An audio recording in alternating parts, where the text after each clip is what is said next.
Why did Lord Jesus Christ eat meat? That was circumstantial, because we have to take into consideration of the situation of the country and the people where there is no other food, one must live. Then meat eating is not bad in that case, because survival is required. But when there are substitutes, everyone is eating another life. That is the law of nature. That is stated in the Srimad Bhagavatam, that sahasthanam ahasthanam. The animal who has got hands, he eats the animal who has no hands. That means four-legged animals. Ahasthani sahasthana. Apadani chaduspadam. And animals are living entities who cannot move. They are foodstuff of the moving. That means the grass plants, they are the foodstuff for the cows and other animals. Nunam mahatan tatra, and the big animal eats the small animal, just like we see a big serpent is eating small serpent, a big fish eating small fish. So this is the law, that nunam mahatan tatra jiva jivasya jivanam. So one life is meant for maintaining another life. This is the law of nature. But in Upanishad says that Isavasamidam sarvam, everything belongs to the law.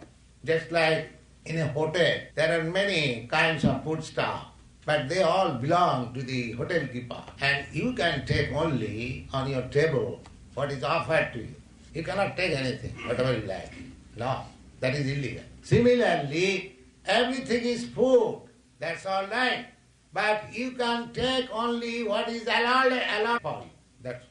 So human being should, as far as possible, vegetables. The teeth is made for eating vegetables.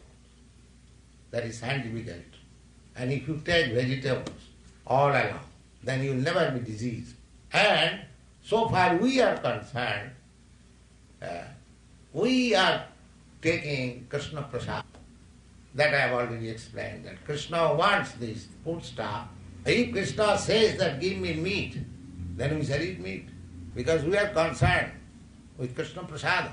We are not distinguished that vegetable eating is nice, meat eating is not nice. No. The nature's law is that you must eat, and that eating is something living. It is also living. But we are not concerned, vegetarian or non-vegetarian. We are concerned with Krishna. Krishna says, you give me fruits, flowers, grains, we offer that. If Krishna says, you give me meat, chickens, we shall offer. And we shall take. Proper spiritual attitude towards reptiles and disease-bearing insects. We are killing so many germs. The water, while we are burning fire, then so many germs are being killed. So the killing process cannot be stopped. But you should not do it willingly, and you should keep yourself God conscious. Then you are freed from the reaction. Chant Hare Krishna and taste Krishna Prasāda. Very simple, man. You try it and see. Otherwise it is not possible.